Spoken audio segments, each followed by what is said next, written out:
मधुर भजन ईश्वर भक्ति के अभी हम सुन रहे थे। प्रेम माता जी, केडी माता जी, सभी हमारी पुरानी माताएं यहाँ बैठी हैं, सभी आर्य जन, सभी मधुर भजन। और सच में कहा जाता है कि ईश्वर भक्ति के बिना मन ना लगे, ये सच बात है। आज हम ईश्वर भक्ति करते करते यहाँ तक पहुँच गए हैं कि जब एक दिन भी कोई कार्यक्रम ना जुड़े किसी भी इसमें, तो हमारा समय मन नहीं लगता। जब तक भजन ना सुने या भजन ना बोलने तो दिन बीतता ही नहीं, ऐसा लगता है कि आज कुछ किया ही नहीं। अनेकों काम है जीवन में, अनेकों व्यवस्थाएं हैं आप सभी की, परंतु मैं कहूँगी जो ईश्वर भक्ति से जुड़ता है उसका जीवन अपने आप संवर जाता है। बहुत ही आनंद आता है आप सभी के भजन सुनकर। और मुझे बहुत अच्छा लगा स्वर्ण माता जी की जो पोती दोती जो है, ये गुड़िया, बहुत ही प्यारा उसने गायत्री मंत्र सुनाया, अर्थ सुनाया। बच्चों को इस प्रकार की शिक्षा दीजिए, उनका अंदर से भाव हो कि स्वयं जुड़ें और अपने आप बढ़कर आगे बोले। नहीं तो आजकल के बच्चों के पास ना समय है, ना वो इंटरेस्ट लेते हैं इस चीज़ का, वो सिर्फ सुनते हैं। ये सिर्फ दादा दादाइयों का काम है जो बैठकर भजन कीर्तन करना, हमारा कोई काम नहीं है। लेकिन ये बहुत सुंदर बात है कि आपने बच्चों को ऐसे संस्कार दिए और बच्चे सदैव आगे बढ़ें, यही प्रार्थना है ईश्वर से। आप सभी से विनती करती हूँ कि अपने पोतियों को, जो नाती हैं, सभी को जोड़ने का प्रयास कीजिए। और आज थोड़ा सा विषय मैं लेकर आई हूँ, सरल सा विषय है लेकिन थोड़ा सा लंबा है विषय। मुझे बड़ा ही मन था इस विषय में बोलने का कि परमात्मा और मृत्यु को सदैव स्मरण रखें। अभी आपने ईश्वर भक्ति के भजन सुने, उसमें यही बोला कि प्रभु तेरे चरणों में मन लगे। जब हम उस परमपिता परमात्मा को याद रखेंगे तो अपने आप ही हमारा मन लगा रहेगा। और मैं कहूँगी कि यदि हम बुरे कर्मों से बचना चाहते हैं तो हमें परमात्मा और मृत्यु दोनों को सदैव स्मरण रखना होगा। कुछ लोग कहते हैं कि मृत्यु दिखाई देती है, क्योंकि प्रतिदिन हमारे सम्मुख लोग मरते हैं। हमारे पूर्वजों को मृत्यु ने अपना शिकार बनाया और ये मृत्यु किसी को नहीं छोड़ती, ना वृद्धा को, ना युवा को, ना शिशु को, सभी को निगलने के लिए तैयार बैठी है। वह मृत्यु तो हमें प्रतिदिन दिखाई देती है, इसमें स्मरण रखने की बात तो हमें समझ आती है, परंतु परमात्मा तो दिखाई नहीं देता, उसका स्मरण कैसे करें।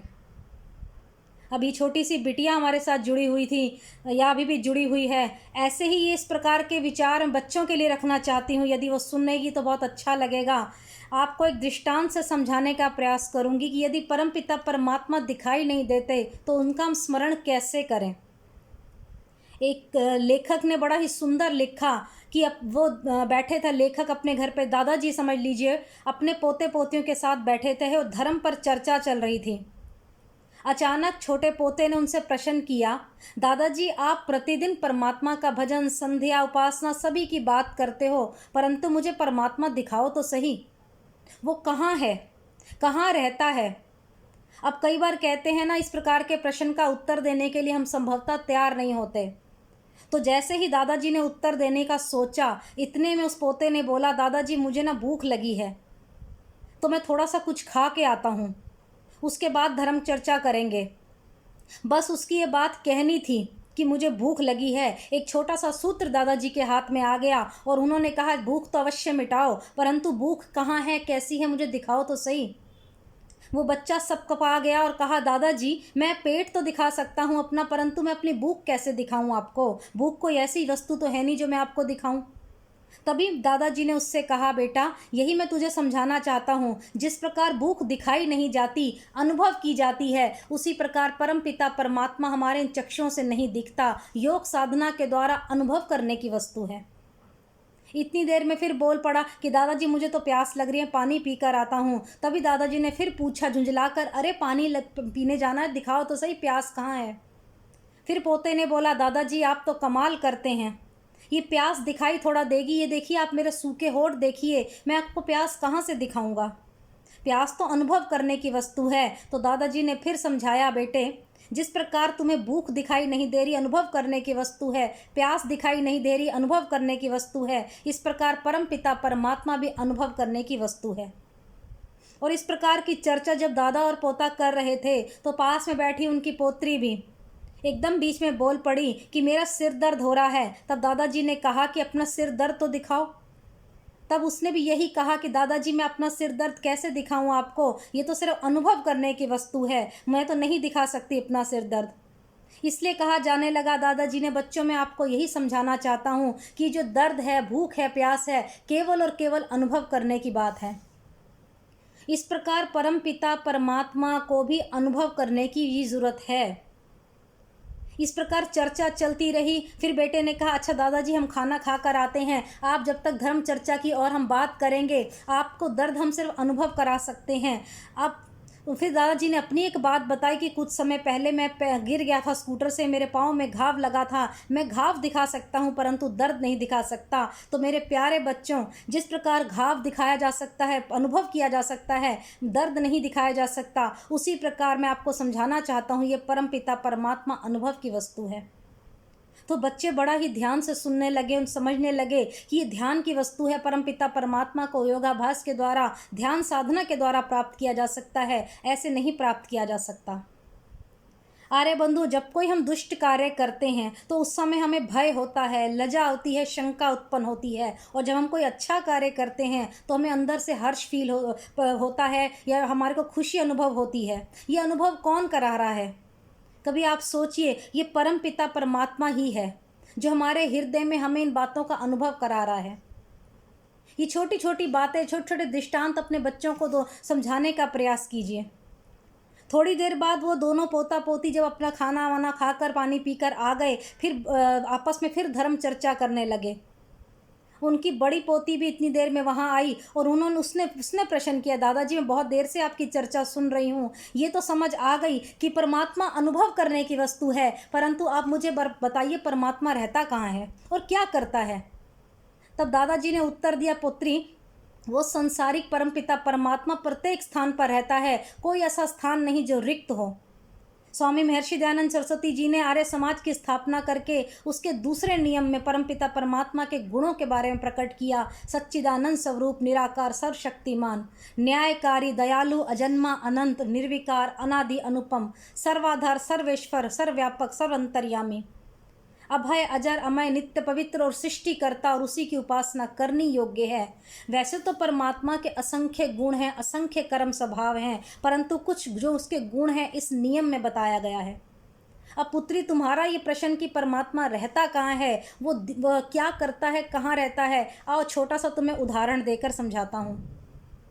एक बार अकबर ने बीरबल से कहा, बीरबल बताओ, प्रतिदिन तुम यहाँ काम करते रहते हो, ये बताओ मुझे ईश्वर तो दिखाओ, ईश्वर कहाँ है और क्या करता है? तो बीरबल ने कहा, राजन मैं आपको इस प्रश्न का उत्तर 2 दिन के बाद दूंगा। बीरबल ने कहा, ठीक है, मैं तुम्हें 2 दिन का उचित समय देता हूँ। और उसके बाद बीरबल चिंता में पड़ गया और घर जाकर इस प्रश्न का समाधान सोचने लगा। उसके चेहरे पर उद्विग्नता के भाव, जैसे टेंशन सी हो जाती है वैसे भाव उसके चेहरे पर दिखाई देने लगे। अब उसका जो पुत्र था बीरबल का, उसने पूछ लिया, पिताजी क्या बात है, आपके चेहरे पर बहुत ही ऐसे भाव दिख रहे हैं जैसे आप बहुत परेशान हो। बीरबल ने टालने का प्रयास किया, परंतु पुत्र जो था बहुत धार्मिक स्वभाव का था। उसने बीरबल से पूछ ही लिया, ईश्वर के बारे में जो आपको उत्तर देना है तो आप मुझे बताइए, मैं उत्तर देने का प्रयास करूँगा। यह भी कोई प्रश्न है तो बहुत ही सरल प्रश्न है, आप मुझे दरबार में लेकर जाइए और मैं इसका जवाब दूंगा। 2 दिन के पश्चात बीरबल अपने पुत्र को उस दरबार में लेकर जाते हैं। वहाँ राजन से ये प्रश्न राजन उससे पूछता है। पुत्र बड़ा संतुष्ट होकर उत्तर देने लगता है। उत्तर जब देने लगता है तो उसने प्रश्न पूछा जैसे ही उस बच्चे से, तो बच्चे ने बड़ा ही प्यारा सा बोला, महाराज आप जानते हैं जो उत्तर देता है वो कौन होता है और जो प्रश्न करता है वो कौन होता है? तो अकबर ने अच्छे से कहा, मैं जानता हूँ, जो प्रश्न करता है वो शिष्य होता है और जो उत्तर जानता है वो गुरु होता है। तो बालक ने कहा, राजन आप इतनी सी परंपरा, भारतीय परंपरा को नहीं जानते। यदि मैं उत्तर दे सकता हूँ तो मैं आपका गुरु हुआ, और आप प्रश्न पूछ रहे हैं तो आप मेरे शिष्य हुए। तो भारतीय परंपरा ये कहती है कि शिष्य सामने नीचे उतर के खड़ा हो और जो उत्तर दे रहा है गुरु, उसको ऊंचे सिंहासन पर होना चाहिए। इस उपहास के बाद राजा को समझ आई। राजा स्वयं सिंहासन से उतरा और बीरबल के पुत्र को सिंहासन पर बैठा दिया। अब जैसे ही सिंहासन पर वो पुत्र बैठा, 2 मिनट के पश्चात वो जोर जोर से रोने लग गया।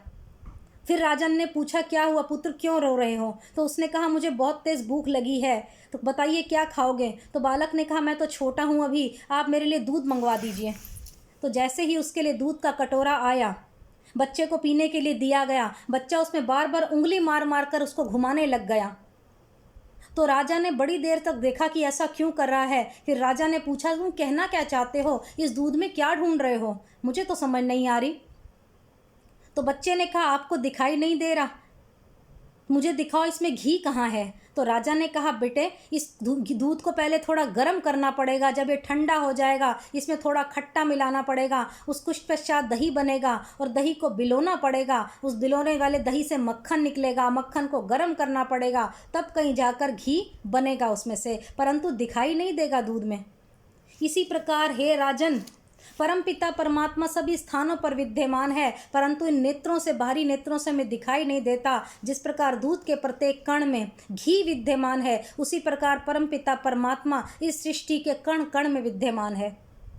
और जिस प्रकार घी प्राप्त करने के लिए घी दूध को गर्म करना पड़ा, थोड़ा ठंडा करना पड़ा, उसके बाद उसमें खट्टा मिलाना, फिर दही बनाना, फिर उसके बाद बिलोना उसको, फिर मक्खन निकालना और उसके पश्चात उसका घी बनाना, इस प्रकार परमपिता परमात्मा विश्व के कण कण में विद्यमान है और उससे नियम, आसन, प्राणायाम, प्रत्याहार, धारणा, ध्यान, समाधि, इन सब बातों से प्राप्त किया जा सकता है। और अब आप समझ गए होंगे कि ईश्वर कहाँ रहता है और फिर उससे क्या करता है, ये भी आप समझ गए होंगे। तो इस बात को सुनने के पश्चात राजन ने बड़ा ही प्रश्न किया दोबारा से कि बच्चा, मेरे को तुम्हारी बात बहुत अच्छे समझ आ गई है कि मैं एक साधारण सा मैं राजा हूँ और राज सिंहासन पर मेरे सम्मुख तुम बैठे हो।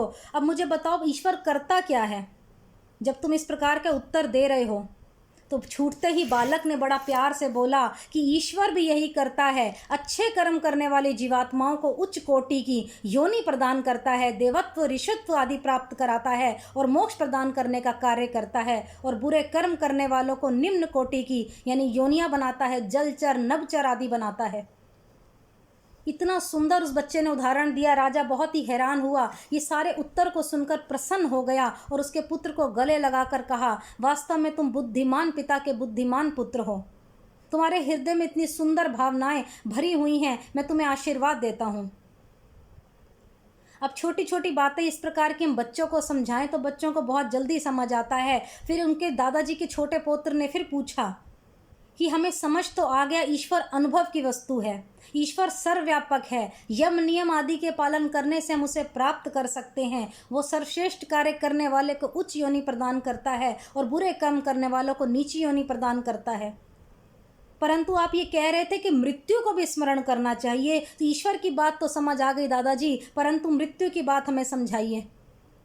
तो इस प्रश्न का उत्तर देने के लिए भी दादाजी तैयार बैठे थे, क्योंकि उनका विषय यही था, आज मैं बच्चों को समझाऊं कि परमात्मा और मृत्यु दोनों को स्मरण रखें। और ये बात हम बड़ों को भी समझनी चाहिए कि परमात्मा और मृत्यु दोनों बातों को स्मरण रखकर अपना जीवन चलाना चाहिए हमें। बात बहुत सरल है, लेकिन छोटे छोटे उदाहरण से हम अपने बच्चों को समझा सकते हैं। तो मृत्यु को किस प्रकार स्मरण रखें, इसके लिए लाला जी की कहानी सुनाई छोटी सी कि एक नगर में रहा करते थे लाला जी। बच्चों को समझाने का कितना सुंदर तरीका उस दादाजी का था कि एक लाला जी नगर में रहा करते थे, शराब का सेवन, मांस का सेवन किया करते थे, प्रतिदिन शराब और मांस, और घर में किसी से अच्छा व्यवहार नहीं। जिस व्यापार में वो कार्य कर रहे थे वहाँ भी अपने अधीनस्थ कर्मचारियों के साथ कोई अच्छा व्यवहार नहीं।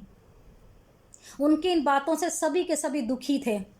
कुछ समय पश्चात लाला जी नगर में कहीं आर्य समाज में पहुंच गए। वहाँ विद्वान बड़ा सुंदर उपदेश दे रहे थे कि हमें अच्छा व्यवहार करना चाहिए, तामसिक भोजन नहीं खाना चाहिए। इन बातें सुनकर लाला जी का मन थोड़ा बदल गया।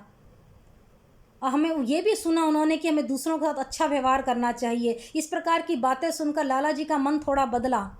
उन्होंने जाकर बोला, महाराज मैं आपका प्रवचन सुना, थोड़ी देर से सुन रहा हूँ, अब आप मुझे भी कुछ ऐसा बताइए, समझाइए, मेरे जीवन का उद्धार हो जाए। तो जो विद्वान थे आर्य समाज के, उन्होंने कहा, लाला जी अब क्या सुनने आए हैं, अब तो केवल 1 सप्ताह तुम्हारे पास है और तुम्हारी मृत्यु हो जाएगी। अब इस बात को सुनकर लाला जी बड़ा ही कहते हैं ना, चिंतन उनके मन में भर गया कि 1 सप्ताह, ये कैसा उपदेश मुझे सुनने को मिला। मैं 1 सप्ताह का अतिथि हूँ केवल, उसके बाद मेरी मृत्यु हो जाएगी। घबरा कर वो बाहर निकले आर्य समाज से, हाथ में शराब की बोतल तोड़ दी, मांस का थैला फेंक दिया, भागते हुए घर पहुंचे। पत्नी से बड़ा ही आराम से बात करी। पत्नी ने कहा, लाइए मैं मांस पका देती हूँ, शराब को गिलास में डाल देती हूँ। परंतु लाला जी ने मना कर दिया कि ये सब तामसिक भोजन है, आज के बाद बंद। अपनी पत्नी से, पोतरों से, बहुओं से, बेटों से, सबसे वो अच्छा व्यवहार करने लग गए। धीरे धीरे दिन बीतते चले गए, हर एक से अच्छा व्यवहार करने लग गए। इस व्यवहार को देखकर उनकी पत्नी, उनके घर के सभी सदस्य बहुत हैरान रह गए। सब ने हैरानी से पूछा कि क्या हो गया लाला जी को। जहाँ वो कार्य करने जाते थे वहाँ के कर्मचारी भी खुश रहने लग गए कि अचानक उनका ऐसा परिवर्तन क्यों हुआ। कुछ समय पश्चात, एक सप्ताह भी बीता नहीं था, बीतने वाला था कि लाला जी अपने कार्य में जैसे व्यस्त हो चुके थे। विद्वान आर्य समाज के उनके परिवार की तरफ चले। उन्होंने सोचा लाला जी का हालचाल पूछा जाए, तो उनका अतिथि भव किया। उनकी पत्नी ने कहा, आइए आपको जलपान कराती हूँ, आप इतने बड़े विद्वान हैं। लाला जी ने कहा, क्यों, आज मेरा एक सप्ताह बीत गया, क्या मुझे मरने के लिए देखने के लिए आए हो? तो विद्वान ने बड़ा ही सुंदर कहा, नहीं, जिस चीज़ को मैं मारना चाहता था वो चीज़ मैं देखकर हैरान हूँ। आपके मन से अहंकार चला गया, आपके मन से ये गलत भाषा आपके मन से चली गई। आप प्रातःकाल उठकर भजन संध्या करने लग गए, आपका व्यवहार बदल गया। तो पत्नी ने बड़ा ही भावपूर्ण कहा कि मैं नमन करती हूँ आप जैसे विद्वान को, जिन्होंने ऐसी कोई बात बोली कि मेरे पति देव बदल गए हैं। ऐसी कौन सी चोट लगी है मेरे पति देव को, उनका स्वभाव बदल गया, पुत्र पुत्रियों के साथ इतना अच्छा व्यवहार उनका होने लग गया, मोहल्ले वाले अड़ोस पड़ोस सबसे उनका व्यवहार अच्छा हो गया, उनके अंदर अमूलचूल परिवर्तन कैसे आ गया, मैं आपका धन्यवाद किस प्रकार करूं। तो विद्वान बड़े समझदार थे, उन्होंने कहा कि आप सब यहीं खड़े हैं, मैं बताना चाहूँगा कि ऐसा कुछ भी नहीं है। मैं कौन होता हूँ इनकी मृत्यु का कहने वाला? मैं एक तो मार्गदर्शक हूँ सिर्फ। मैं पिछले सप्ताह जब लाला जी से मिला था, मुझे पता था इनका स्वभाव इस प्रकार है। अपने व्यवहार को ठीक करने के लिए, इनके व्यवहार को समझाने के लिए ये सब मैंने बोला, और अगर मैं इनको पहले मिला होता तो इनका जीवन का परिवर्तन बहुत पहले हो चुका होता। मैं आपकी मृत्यु की तिथि को नहीं बताने वाला, लेकिन अब पछताने से क्या फ़ायदा। अब जो आपके पास जीवन है उसको धर्म के कार्यों में लगाइए, पुण्य के कार्य में लगाइए, यज्ञ के कार्य में लगाइए। अब पछताने से कुछ नहीं होगा। आपकी जीवन की तिथि तो निश्चित है। मैं तो सिर्फ आपको राह दिखाना चाह रहा था। तो इन बात को सुनकर घर वाले सभी बहुत हैरान हुए। आप उनके अंदर एक बड़ा ही श्रद्धा भाव जागृत हो गया। उनके मन से जो मृत्यु का भय था, लाला जी के मन से वो दूर हो गया। अपने जीवन को सार्थक करने के लिए उन्होंने कसम उठाई कि आज के बाद अपने व्यवहार को अच्छा रखेंगे, क्योंकि मृत्यु किसी भी क्षण आ सकती है। ये सब बातें उन विद्वान ने उनके मन में मृत्यु का भय पैदा करने के लिए करी कि आपको जो जीवन मिला है उसको अभी से सुधार लीजिए, धार्मिक बनने का प्रयास कीजिए। आप अपने परमात्मा को और अपने मृत्यु को स्मरण रखें तो जीवन में पाप कार्य कभी नहीं कर सकेंगे। इन सब बातों की चर्चा करते हुए दादाजी अपने पुत्र पोत्रियों के साथ बड़े ही संतुष्ट दिखाई दिए। बड़े ही छोटे छोटे दृष्टांत भाव से उन्होंने समझाया। ईश्वर सर्वव्यापक है, उत्तम कोटि का हमें जीवन दिया है, और दुष्कर्मों के कारण हमें निम्न कोटि का जन्म प्रदान होता है। इसलिए मृत्यु को भी स्मरण रखें ताकि व्यक्ति दुष्कर्मों से बचा रहे। और इस जीवन में हमारे साथ क्या जाएगा, उर्दू का एक कवि बड़ा ही सुंदर ऐसे लिखता है, अगर साथ जाएंगे तो कर्म हैं तेरे, जो तेरे काम आएंगे वो नेक अमाल हैं तेरे। कि ए मानव, जब तू इस संसार को छोड़कर जाएगा तो ना धन तेरे साथ जाएगा, ना समृद्धि तेरे साथ जाएगी, ना अधिकार तेरे साथ जाएंगे, ना प्रताप जाएगा, ना राजसी ठाट बाट तेरे साथ जाएंगे। जाएंगे तो तेरे किए हुए शुभ कर्म तेरे साथ जाएंगे, और परलोक में शुभ कर्म ही हमारे साथ हमारा जीवन का उद्धार करने के काम आएंगे। तो मैं आप सभी से ही प्रार्थना करती हूँ कि हर समय शुभ कर्म करिए। आप अशुभ को सोचना बिल्कुल मन में लाना ही छोड़ दीजिए। अशुभ भाव जिसको कहते हैं, कर्म केवल मन से ही नहीं, मनसा वाचा कर्मणा हम सुनते अवश्य हैं, तो अपने मन से भी किसी के लिए बुरा ना सोचिए। तो ये छोटी छोटी बातें अपने बच्चों को समझाने का प्रयास कीजिए, स्वयं भी इन बातों पर चलने का पूरा प्रयास करते रहिए, और परमात्मा और मृत्यु को सदैव स्मरण रखकर अच्छे अच्छे कर्म करते हुए अपने जीवन को सार्थक बनाने का प्रयास कीजिए। क्योंकि कवि बड़ी सुंदर पंक्तियाँ लिखता है, भले बुरे तेरे कर्मों को, भले बुरे तेरे कर्मों को जगत रचाने वाला वो दाता देख रहा है, वो दाता देख रहा है, वो दाता देख रहा है, वो दाता देख रहा है। भले बुरे तेरे कर्मों को जगत रचाने वाला वो दाता देख रहा है, वो दाता देख रहा है, वो दाता देख रहा है, वो दाता देख रहा है। पाप कमाने वाला चाहे छुप कर पाप कमाए, नहीं छुपाए से छुप सकता चाहे लाख छुपाए। पाए सिला अपने कर्मों का, पाए सिला अपने कर्मों का, गोरा हो या काला वो दाता देख रहा है, वो दाता देख रहा है, वो दाता देख रहा है, वो दाता देख रहा है। भले बुरे तेरे कर्मों को जगत रचाने वाला वो दाता देख रहा है, वो दाता देख रहा है। कर्म प्रधान विश्व रचि राखा किसी ने ठीक कही है, जैसी करनी वैसी भरनी ये सिद्धांत सही है। चाहे लाख यतन कर लेना, चाहे लाख यतन कर लेना, नहीं टलेगा टाला, ये दाता देख रहा है, ये दाता देख रहा है, कि दाता देख रहा है, वो दाता देख रहा है। भले बुरे तेरे कर्मों को जगत रचाने वाला वो दाता देख रहा है, वो दाता देख रहा है।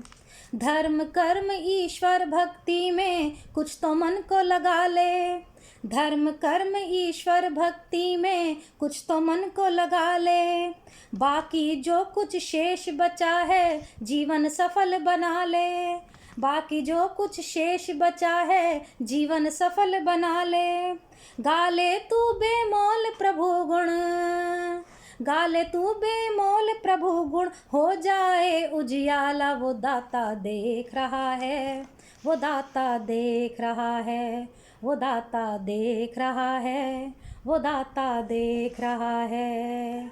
भले बुरे तेरे कर्मों को जगत रचाने वाला वो दाता देख रहा है, वो दाता देख रहा है, वो दाता देख रहा है, वो दाता देख रहा है। बहुत बहुत धन्यवाद आंटी जी समय देने के लिए। अति सुंदर, बहुत सुंदर।